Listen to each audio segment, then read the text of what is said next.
BFM TV face à face. Apolline de Malherbe. 8h32 et vous êtes bien sur RMC et BFM TV. Bonjour Jean-Noël Barrot. Bonjour. Merci d'être dans ce studio pour répondre à mes questions. Elles sont particulièrement nombreuses au lendemain de la déclaration très solennelle d'Emmanuel Macron hier. Vous êtes à la tête du ministère de l'Europe et des Affaires étrangères. Est-ce que vous diriez que quelque part on est en guerre ? Je dirais que nous vivons un moment historique et que nous vivons un moment grave. Et c'est la raison pour laquelle il était important, après des semaines d'efforts diplomatiques, que le président de la République puisse rendre compte aux Français de la situation et de l'horizon qui est devant nous. On va essayer de le dessiner ensemble et de comprendre justement de quel horizon on parle. Mais si je vous dis ça comme ça, et avec ces mots-là, eh bien, quelque part, on est en guerre. C'est parce que c'est les mots qu'avait prononcé Emmanuel Macron le 20 février dernier, lorsqu'il avait fait ce live sur les réseaux sociaux pour répondre aux questions des Français. Il l'a dit plus clairement ce jour-là qu'il ne l'a dit hier. Mais est-ce qu'il faudrait avoir la franchise qu'il a eue sur les réseaux sociaux, qu'il a peut-être eu un peu moins dans cette expression hier, où il a prononcé ce mot ? Eh bien, quelque part, on est en guerre. Ce qu'il a dit hier, le président de la République, c'est que la ligne de front ne cesse de se rapprocher de nous, que la menace est devenue existentielle. Pourquoi ? Eh bien parce que la Russie d'aujourd'hui n'est pas celle d'il y a 15 ans, et que Vladimir Poutine aujourd'hui n'est pas le Vladimir Poutine que le président Chirac ou que le président Hollande ont connu. Depuis 3 ans et le début de cette guerre d'agression, la menace a pris une forme nouvelle. D'abord celle d'une invasion à grande échelle. Ensuite, elle s'est mondialisée avec l'arrivée sur le sol européen de soldats nord-coréens. Et puis, elle a pris des formes nouvelles, y compris des campagnes de désinformation qui ont perturbé des élections dans l'Union européenne, des campagnes cyber, des actes de sabotage avec des colis piégés en Allemagne et l'assassinat d'opposants politiques à l'étranger. Et donc cette agressivité redoublée de Vladimir Poutine ne connaît pas les frontières et se rapproche sans cesse de nous. Si nous restons aveugles à cette transformation de la menace, nous serons, oui, un jour ou l'autre, entraînés vers la guerre. Vers une guerre mondiale. Le mot de mondialisation de cette guerre a été prononcé. Vous le disiez d'abord par l'implication de ces soldats, y compris nord-coréens, aux côtés des troupes russes. Aujourd'hui, sur quelle alliance pouvons-nous nous reposer ? Il y a la réponse européenne, il y a la réponse américaine, il y a la question de l'OTAN. D'abord l'Europe, puisque c'est là que ça va se jouer cet après-midi, avec cette réunion des chefs d'État. Est-ce qu'ils sont tous d'accord ? Vous avez posé la question, sur qui pouvons-nous nous reposer ? Eh bien, nous pouvons nous reposer que sur nous-mêmes. Et c'est le moment, après des décennies d'insouciance pendant lesquelles nous, les Européens, avons vécu, je dirais, sous la protection américaine, eh bien, de reprendre notre destin en main et en particulier, et c'est le plus fondamental, notre sécurité et notre défense. C'est tout l'enjeu de la réunion de cet après-midi. On a été très naïfs. En tout cas, on a considéré, on a trouvé ça confortable, et vous voyez bien que cependant que nous vivions sous la protection américaine, la menace se rapprochait de nous. Et nous nous trouvons aujourd'hui à la croisée des chemins. Alors évidemment, c'est un peu différent pour la France, on en reparlera sans doute. D'abord parce que la dissuasion nucléaire. Oui, la dissuasion nucléaire. Et puis parce que depuis 8 ans, nous avons relevé considérablement nos moyens militaires. Et donc nous avons pris de l'avance sur un certain nombre de partenaires européens. Mais clairement, il faut changer d'échelle. Je rappelle, simplement, pour ceux qui s'intéressent aux chiffres, que depuis les années 50, nous avons fait diminuer par 3, nous avons divisé par 3 la part de nos défenses militaires dans la richesse nationale. Nous étions aux alentours de 6 à 7%, et là, grâce aux efforts consentis depuis 8 ans, nous sommes remontés à 2%. Mais ça n'est pas suffisant, et c'est pourquoi, avec l'effort européen qui sera décidé aujourd'hui à Bruxelles, nous allons pouvoir nous donner les moyens de notre indépendance. Cet effort européen, comme vous dites, en vrai, il n'a d'européen que le nom, c'est-à-dire que ce sera quand même des efforts, surtout individuels de chacun des États. C'est pas l'Europe qui va nous donner de l'argent pour acheter les missiles. C'est la France qui va investir et simplement l'Europe sera un peu moins regardante sur la rigueur budgétaire habituelle. C'est un peu réducteur parce qu'en effet, ce que nous allons obtenir aujourd'hui, c'est que l'Europe nous permette effectivement de faire des dépenses militaires sans que ce soit décompté dans les critères comptables européens. Et puis, l'Europe va se mettre, je dirais, en situation d'emprunter pour pouvoir faire des prêts aux États européens qui en ont besoin. Mais quel est l'enjeu ? je dirais presque principale de cette réunion, au-delà des 800 milliards qui vont nous permettre, si tout cet argent est bien mis à profit, de relever considérablement nos défenses. Eh bien, c'est de passer un message clair et simple. Nous voulons produire et acheter en Europe.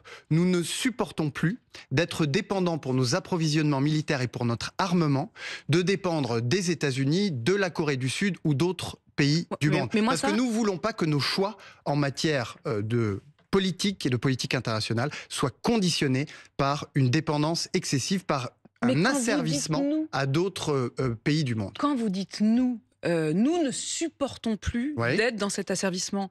Mais que ne l'avez-vous pas dit à nos partenaires plus tôt? Oh, mais nous l'avons dit. Ce que je trouve incroyable, c'est quand on regarde effectivement les chiffres entre 2019 et 2023, 55% des importations d'armes de nos voisins européens venaient des États-Unis, alors qu'on sait faire. On sait faire en France en particulier, où on a un certain nombre de champions en matière d'armement, mais on sait faire globalement en Europe. 13 pays européens qui ont acheté ou commandé des avions de combat américains F-35. L'Allemagne qui a acheté des F-35 au détriment du Rafale français. L'an dernier, c'est la Pologne qui a acheté des missiles de longue portée aux États-Unis pour une valeur de 677 millions d'euros. Qu'est-ce que c'est que cette histoire? C'est-à-dire que quand on dit on supporte plus, mais ils avaient le choix. C'est une situation qui est inacceptable. C'est une situation dans laquelle nous ne voulons plus jamais nous retrouver. Mais quand vous dites nous, est-ce que vous avez convaincu l'Allemagne, la Pologne, qui il y a encore quelques mois faisaient des commandes américaines? Je vous parle au nom de la France, et c'est le message que nous martelons avec le président de la République depuis 2017, depuis son premier discours sur l'Europe. Alors, depuis 8 ans, certains pays européens avaient commencé à tendre l'oreille, à s'apercevoir avec la Covid, avec le déclenchement de la guerre d'agression, que quelque chose clochait.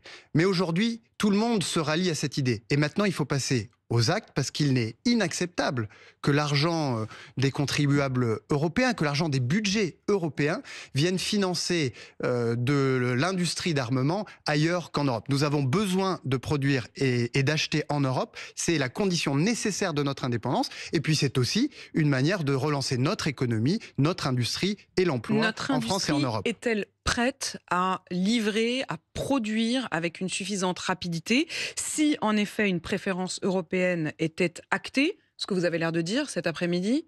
Ça pourrait être vraiment dans la loi, on pourrait dire qu'il y a une préférence européenne en matière d'achat d'armement. Nous exigeons une préférence européenne très forte, parce que c'est la condition de notre indépendance et de notre prospérité. Ça pourrait être vraiment inscrit dans la loi, comme il y a dans les questions de commandes publiques, un certain nombre de règlements. Oui, nous avons réussi ces derniers mois, avant, je dirais, l'annonce du jour, qui est de 800 milliards d'euros, nous avons réussi, la France et quelques pays qui avaient déjà cette conscience aiguë de l'exigence d'indépendance, à inscrire dans certains programmes européens la préférence européenne. Maintenant, elle doit s'appliquer pleinement pour que nous reprenions le contrôle de notre destin.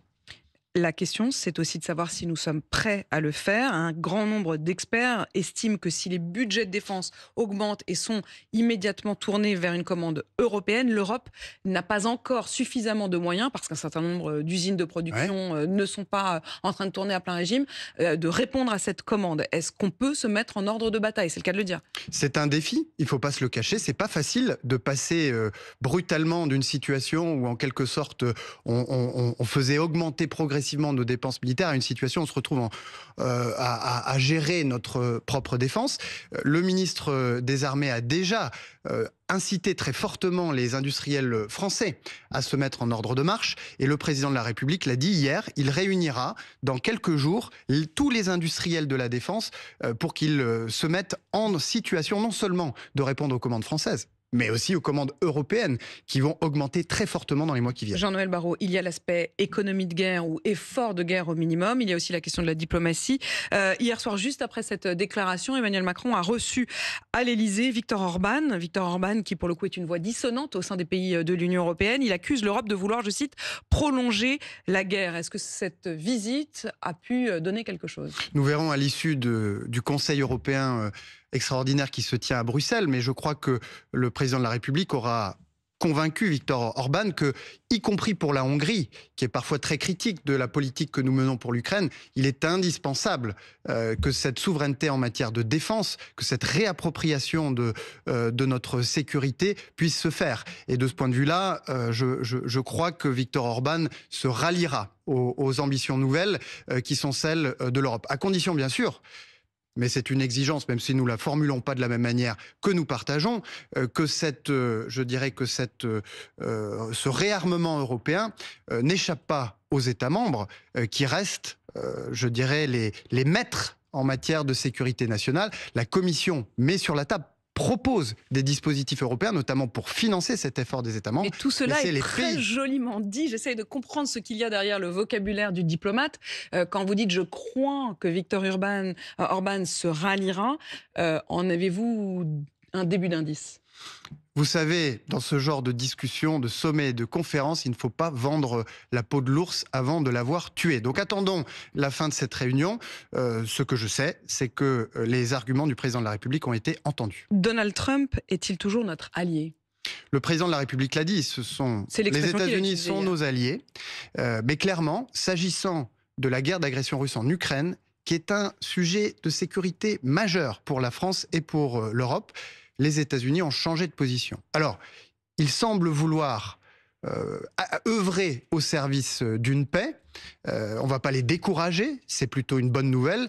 Mais comme nous l'avons dit depuis des semaines et des mois maintenant, la paix doit être une paix juste et une paix durable. Une paix qui dissuade définitivement la menace. Parce qu'un simple cessez-le-feu, nous connaissons, nous l'avons déjà fait. C'était il y a 10 ans, jour pour jour. C'était à Minsk, en Biélorussie, que ça a été signé entre l'Ukraine et la Russie. Et ça n'a pas empêché la Russie de violer ce cessez-le-feu par 20 fois avant de lancer son invasion de l'Ukraine il y a 3 ans. Vous êtes le ministre des Affaires étrangères de la France. En d'autres temps, c'est au sein du Conseil de sécurité de l'ONU que vous vous seriez exprimé ce matin, hier, demain.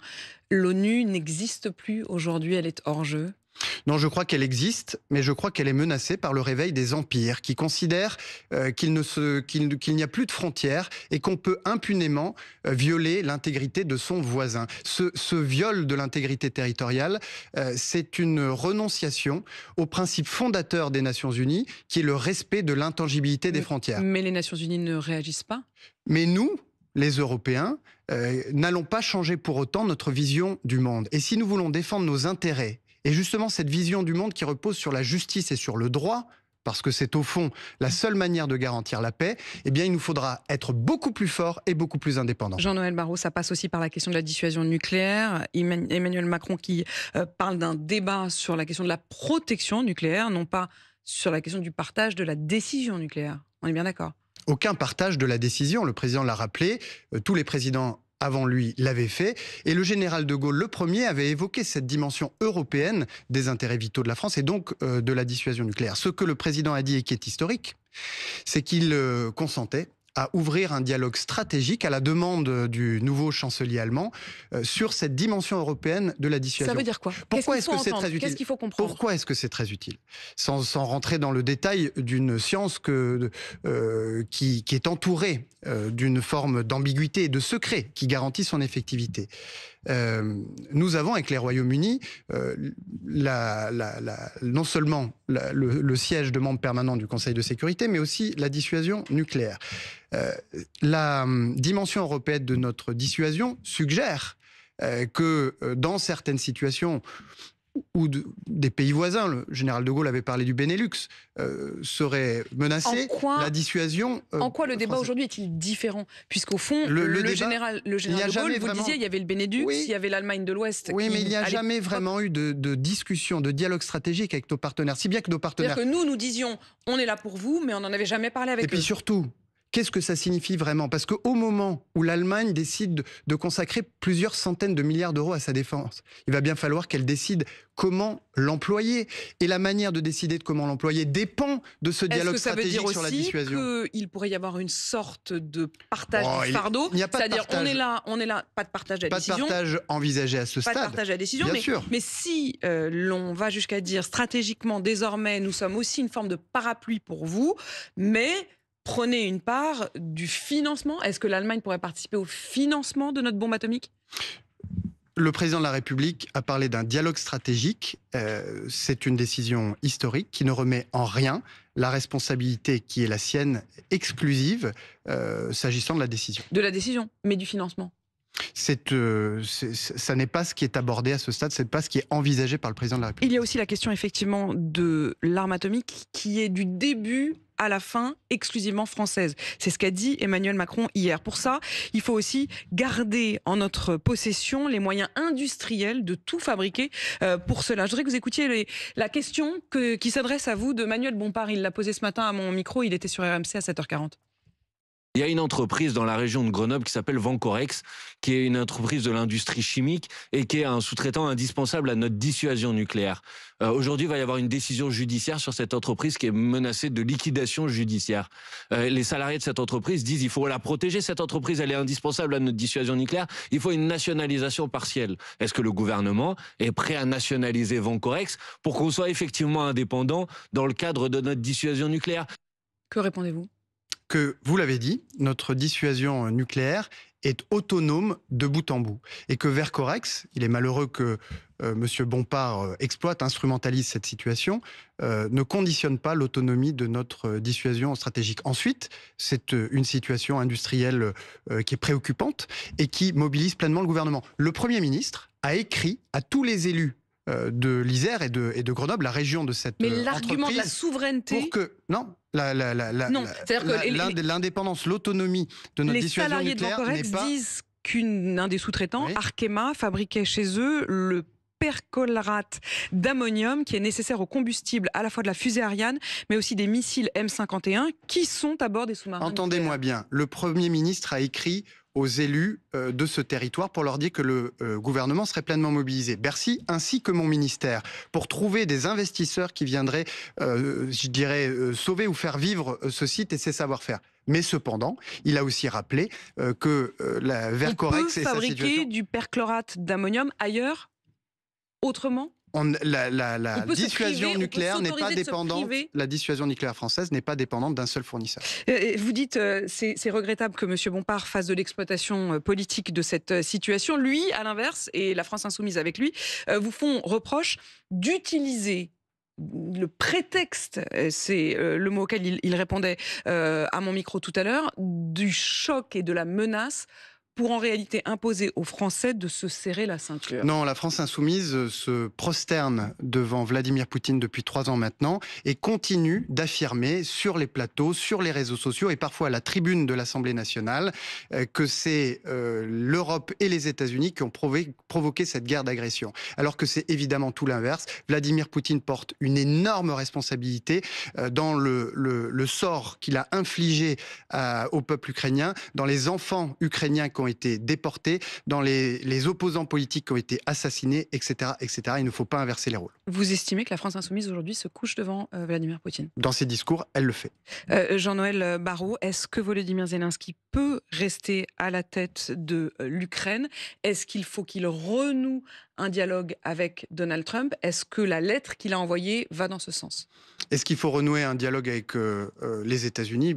Bien évidemment, ça me semble très important. Et nous avons, avec le président de la République, et je l'ai fait à mon niveau, en suivi de l'action diplomatique menée par le président, faciliter ce dialogue. Est-ce que vous soutiendrez Volodymyr Zelensky pour qu'il reste à la tête de l'Ukraine, ou est-ce que vous estimez que le bon ordre même démocratique demanderait d'autres élections? On connaît les manœuvres et les manigances de la Russie qui, à chaque fois qu'elle s'est présentée à une table des négociations, a conditionné la cessation des hostilités à des changements politiques. Parce que la Russie ne fait pas la guerre que sur le champ de bataille, elle le fait aussi dans les urnes. On l'a vu en Roumanie, en Géorgie et en Moldavie. Ce que je veux dire, c'est que le seul dirigeant légitime pour représenter le peuple ukrainien aujourd'hui, c'est Volodymyr Zelensky. À l'unanimité, le Parlement ukrainien, il y a quelques jours, lui a réaffirmé cette légitimité. Et je le dis ici, la guerre que nous voulons éviter et la paix que nous voulons garantir, elle ne se jouera pas seulement dans nos dépenses militaires, elle se jouera aussi dans notre force d'âme, dans les esprits, et c'est ce réarmement des esprits auquel il faut nous préparer. Merci Jean-Noël Barrot d'avoir répondu ce matin à mes questions